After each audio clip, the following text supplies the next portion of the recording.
The bone folder is a small but mighty tool to have in your craft room. Hi, I'm Jessica Taylor from Ink It Up with Jessica, and in this video, I'm going to show you 3 different ways that you can use a bone folder in your card making.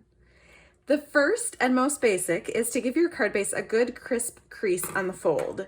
You can do this by just folding your paper in half, matching up the opposite corners, and smoothing your bone folder along the fold to give it a good crease. You can also score your card base first and then fold it in half. I think this makes a really big difference, especially when you're making fun fold cards with multiple creases.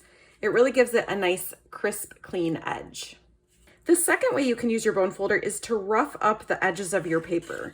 I just rub my bone folder back and forth, and it gives it a nice textured, rugged look. You can do this as little or as much as you'd like, on as many sides of your paper as you'd like to do it on.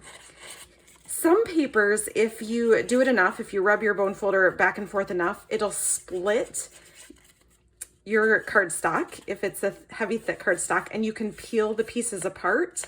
And that sometimes makes for some nice texture. But I just like how the edges of this looks roughed up like that. The third way is to curl your paper so it adds dimension. This is great for flowers. I like to just rub my bone folder along the edges like this so it curls up the flower.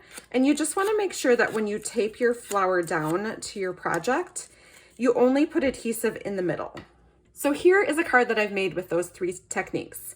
I gave it a nice crease, I roughed up the edges, and I curled the edges of my flower with the bone folder. So there you go. Those are 3 ways that you can use the small but mighty bone folder in your card making. I hope you'll give them all a try. If you don't have a bone folder yet, you can grab one at the link in the description below. If this video helped you, please give it a thumbs up and be sure to subscribe for more card making videos. Happy stamping!